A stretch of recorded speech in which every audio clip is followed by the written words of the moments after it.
Now, a little bit about Sunset Boulevard. It's a brand new lavish production from Andrew Lloyd Webber. And as you can see, it features a stunning set. In fact, it changes. It's so gorgeous. Amazing costumes, wonderful music. And of course, it stars Sarah Brightman playing the iconic role of Norma Desmond, and alongside Tim Drexel, who plays Joe Gillis. Yeah. So Sarah, you've been busy recording and touring and performing at concerts for many years now. In fact, it's been about 3 decades since you stepped onto the musical stage. Tell us what brought you back to Sunset Boulevard. It's funny. I mean, I've had an amazing career and I'm very thankful for it. But for many, many years, while I was, I suppose, doing my other career, which is being a recording artist and a concert artist and going around the world, having this wonderful international career, people have been asking me to do various parts in musicals because they know me from Phantom of the Opera and Cats and from way, way back. And I never felt that I could fulfill or it'd be wonderful in the roles that they were offering, and also about it being age appropriate. And of course, when the part of Norma Desmond came up, I just immediately thought, actually, this is perfect, because as an artist, as an international artist, and doing all the things I've done in my life and all the experience I have, I felt this is the time to do this role. I think I can manage this role. It's a very complex role. She has many personalities in her, and she's gone through a tremendous amount and travelled around the world and been a sort of a female star. And I think also that the fact that she was in the non-talkies and then suddenly the talkies came out and her career started to dissipate, and the feelings that she must have had through that. Many sort of recording artists and artists have gone through this whole new era with the computer, downloading, going through all of that we have done. And of course, I went through that. So getting used to a change in life and how you deal with that, I went through, and many, many artists have done. And so I got sort of like a nuance and a feel of how she would have felt at that time, the character herself, and she decided that probably she didn't want to change, whereas many of us, because we saw it all before, were quite prepared to change and get into the new world and the new way of doing things, and were more accepting. So it's a role that required quite a bit of experience in life, knowing how to handle Norma. That's wonderful. Now, what were some of the challenges you faced in terms of preparing for this role? Well, first of all, there is the history. I did a lot of preparation, understanding how the world was and the non-talkies, the beginning of movies, how it was out there in California.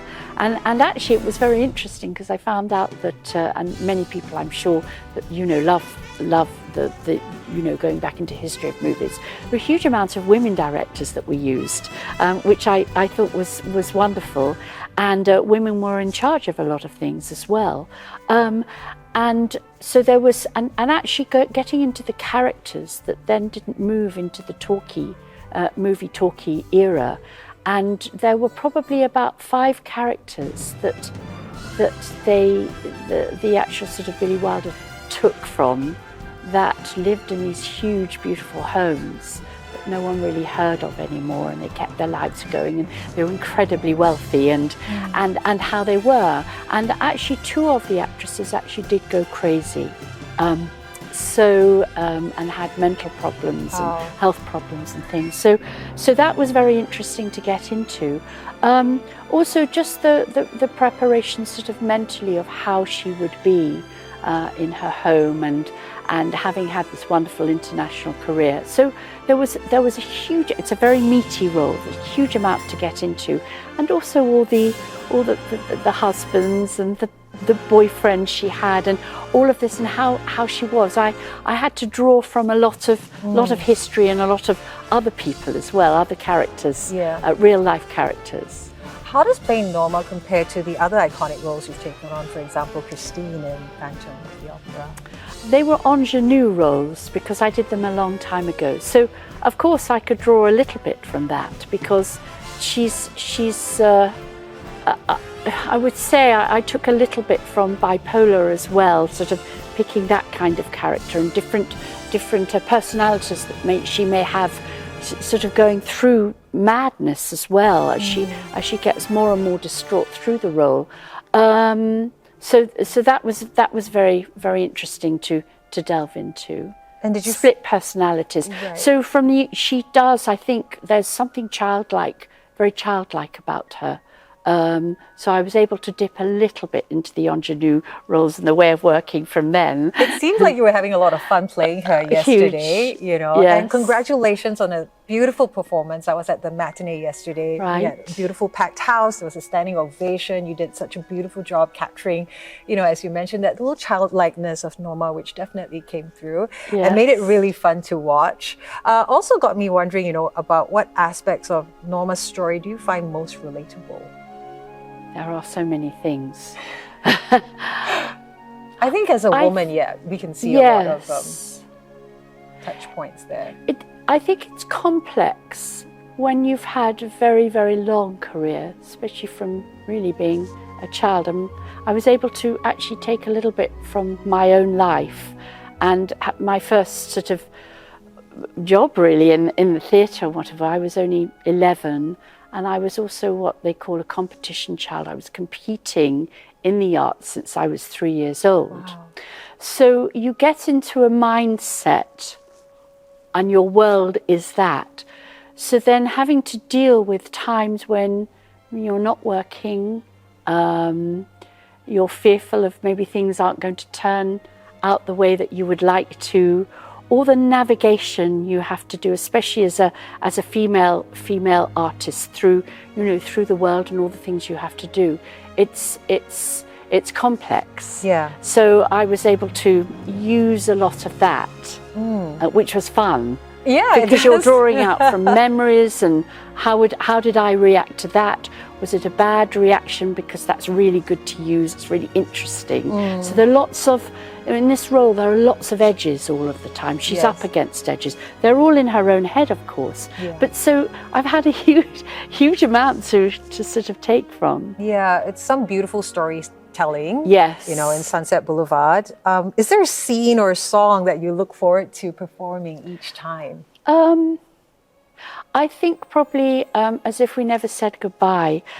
I did actually talk to the composer when I was thinking of taking this on, and he did say to me, well, you have to realize that I did write a lot of the songs, you know, the songs you sing on your voice way back, and so that one particularly I can hear my voice in the way that it's been written. So that one I really, really enjoy, and it's sort of repetitive in the thought of what I've missed, what I've got to look forward to, how it was, all of these different thoughts and emotions going through her, and it just feels very comfortable to me. It's very familiar as a piece. It's a very touching scene as well that plays out on stage. It is. It's beautiful. I really do like it, and I mean I love the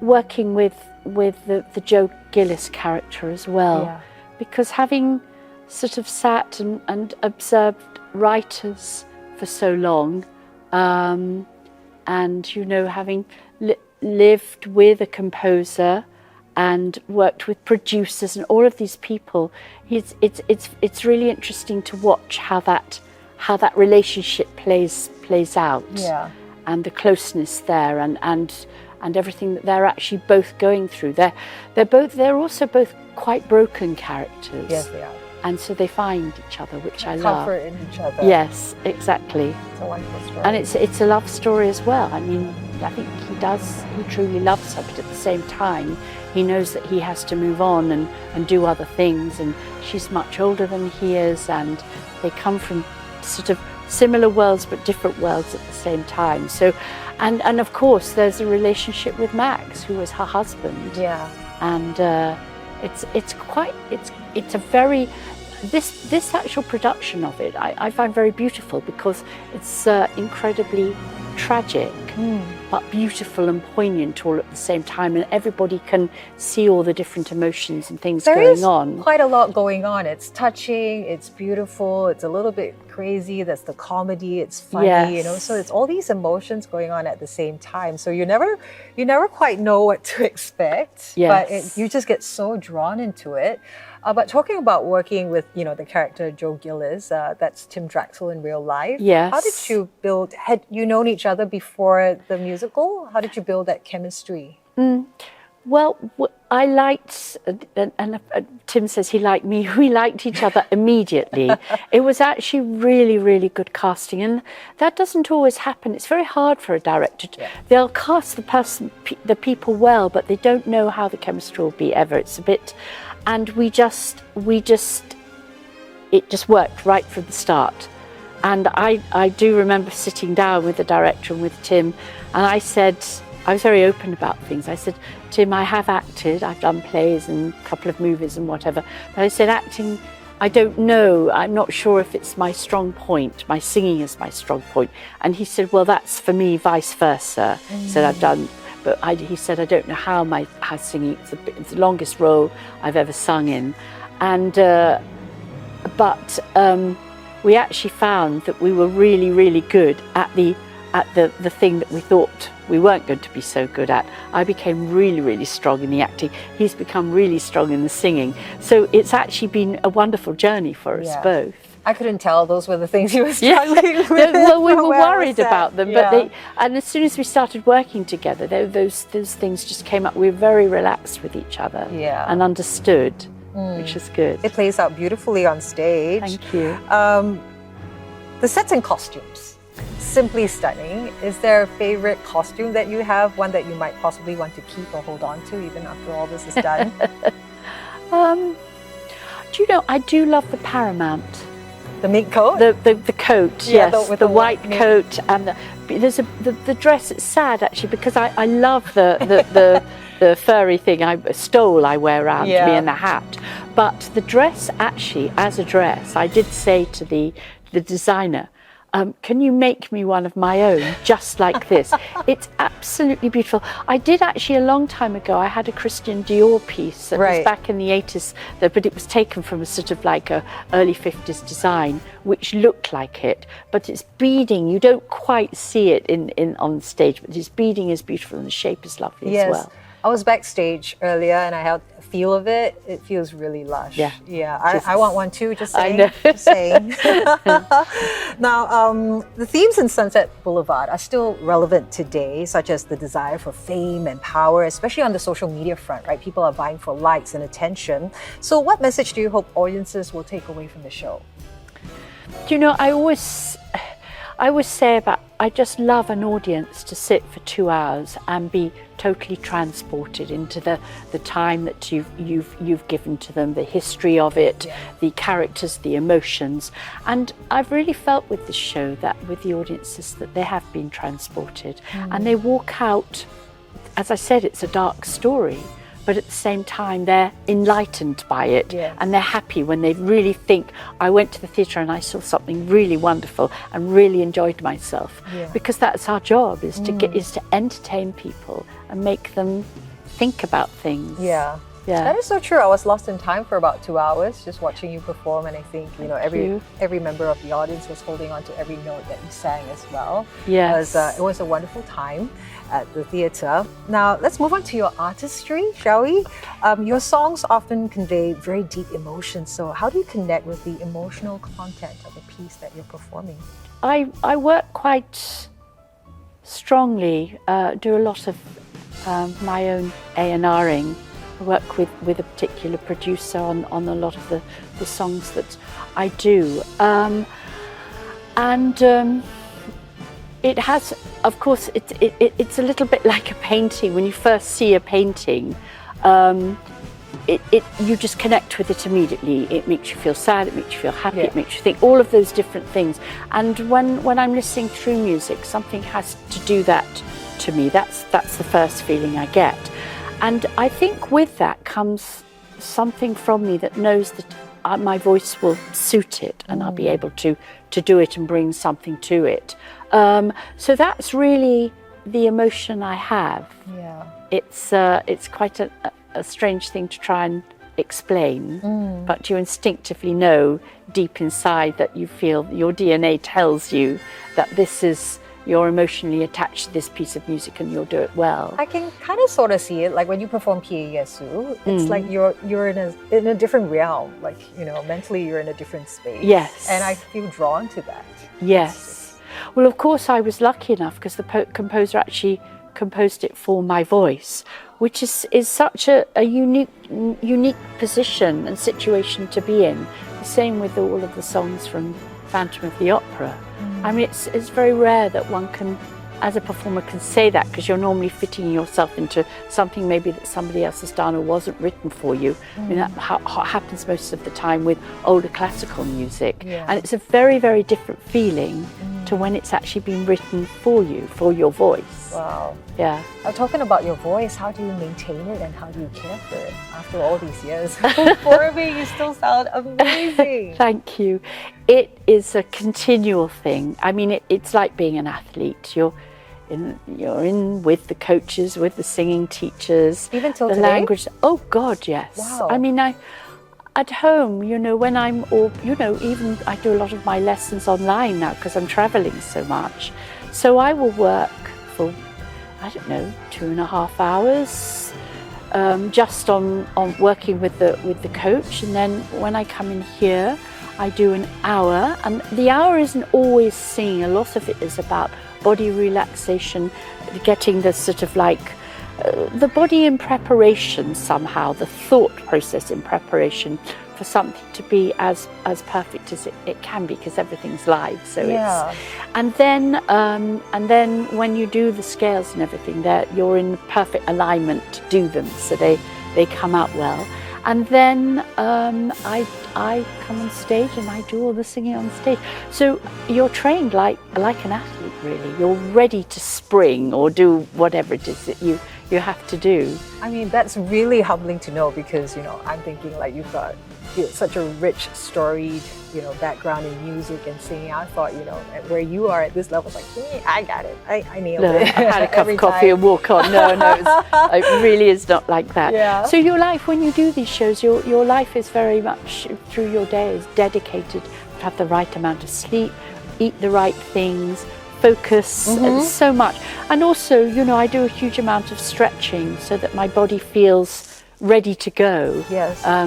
And You're very nimble up and down the stairs. Well, exactly. Almost like you were At my floating. age, you have to keep all that together. Yeah. Yes. So. Do you still get the jitters though, coming on stage? Oh God, even with I'm all a that mess. prep? I'm a mess. Really? And most performers, or especially in principal parts, would actually, if they were really true to what they were saying, Yeah. they would also. It's just so nerve-wracking, the whole thing. It's a lot of stress. What do you do to calm down backstage or just center yourself? It's about the preparation, because if you feel, it's like anything, if you feel totally prepared, you know that you can't quite tell what will happen. It's a journey through a performance, but you know that you've prepared and done absolutely everything that you can, and that in itself calms you. Yeah. Yes. Oh, that's lovely. Yeah. Now, you ventured into TV and film. How does singing for film on stage and TV kind of differ? Like, how do you adapt to each of these things? You've got like a Christmas concert coming up. I do, yes. You do the same. Mm. You do exactly the same. Your voice is your voice, the muscles are your muscles. And I think that there's a big difference. There's a big difference between doing a concert, like really you walk on and you're telling the story with the song that you're doing and whatever, but you're not in a character. You're just singing the song for people. So that's the difference. It's actually a lot easier. There's a beautiful song in Sunset Boulevard called New Ways to Dream. Yes. Lovely tune. Looking ahead, what are some dreams or goals you still hope to achieve in your career, which you might not have explored just yet? Oh, goodness. I probably, now having done this, because you never really know, and now having done this particular production and the sort of acting in it and the character is so important to get right, I feel that I would like, because I have done plays, I would like to do some plays, do more with the acting side. I feel much more confident in that area. I don't feel I'm just a singer really. I feel I can manage that. So that would be fun to do. Yeah. And it's been such a wonderful career. I just like to continue recording and continue doing my concerts and all the things that I do. I'm not sure that I would fit into just doing musicals all the time. Yeah. It's pretty stressful, quite a thing to keep up in the bigger roles. So it's been about 3 decades since you've been on the Yes. musical stage. Do you think it was all worth it coming back? I and do, playing Norma? absolutely. At first I wasn't sure. I was thinking, oh God, I've forgotten how much doing there is. There's a huge amount to do all the time and so much preparation. But now I've got over that hump, because it took me a while to get my head back into it. It was all familiar but not familiar. I'm really, really glad that I did it. And I've made so many people and fans happy as well. Yes. And people are really enjoying me in the role. So that's great. I did, for one. Thank That was you. just such a memorable role for you. And I think, you're the right person to play it. I can't wait for the audiences in Singapore to catch it in February. But as someone with a rich history in music, how do you hope to be remembered in the industry? What do you consider your most significant contributions? I don't know that I have contributed anything. You've done so much. I was just looking at your history of duets. Jackie Chung, Richard Marx, Jose Carreras. Yes. The list goes on and on. Yes. It's a long list. From different cultures as well. You've sung in Mandarin, you've sung in Italian. Yes, most languages, Yes. Russian, all of them, French, yes. I don't think about contribution. I just do what I feel I should be doing in life. And sometimes I enjoy it, sometimes I don't, but I just know what my path is. And I feel really privileged and lucky that I knew what that was going to be from a young age. All right, so you are going to be heading to Singapore this February for the Asian premiere of Sunset Boulevard. I love Singapore. You do? I've been there on and off for many, many years and seen the changes and how it used to be and everything like that. And it's just a really, really lovely place. I really enjoy. Love the food. Okay. Food's excellent. What are you looking forward to eating or doing when you come next? Oh, I don't know. There's such a variety of things to have there. So, and of course the weather's beautiful. And people are always really, really friendly. It's a great place. What has your experience with the Singaporean fans been like? It's always been wonderful for me. Yeah. They're very what's the word? I'm looking very up as an audience, and of course, everybody's speaking English language so beautifully. There, it's always a plus. Okay, yes. so communicating and Yes, connecting everything is easy. is easy. Now, talking about your fans, I got you something. Ooh. This is a little gift. Open it. Okay. I love them. Always useful, always beautiful. It's really warm in Singapore. Yes. This is the print on the uniform of the Singapore Airlines girl. The lovely. cabin crew have this print on their uniforms. Right. It's a batik print. So I remember actually. yeah. Yes. So hopefully this will remind you of Singapore, of all your fans, and how Will. much we love you. Thank Keep you. you cool, and maybe it could be like a little secret prop, like an Easter egg for your for the Singapore leg of Sunset Boulevard. I can keep it, have it on the mirror like that on the side. Yeah. Lovely. Thank you very much. I hope you enjoy that. Thank you. All right. Well, Sarah, thank you so much for taking the time to chat with us today. It's been thoroughly enjoyable. And we look forward to welcoming you in February. Thank you. I'm really looking forward to it. I think it's going to be a great month. Would you like to say anything to your fans in Singapore? Yes, I just want to say hello and please come to the show because it's wonderful. You're going to really, really enjoy it. And I'm singing amazingly and acting well. And I've got this beautiful cast that I work with. So I think... And the costumes are fantastic, so come along. All right, so grab your tickets to catch Sunset Boulevard in Singapore in February 2025. Tickets on sale at Marina Bay Sands Theatre, Cloak, as well as Sistik. Don't miss the legendary Sarah Brightman in action for the Asian premiere of Sunset Boulevard. See you in Singapore.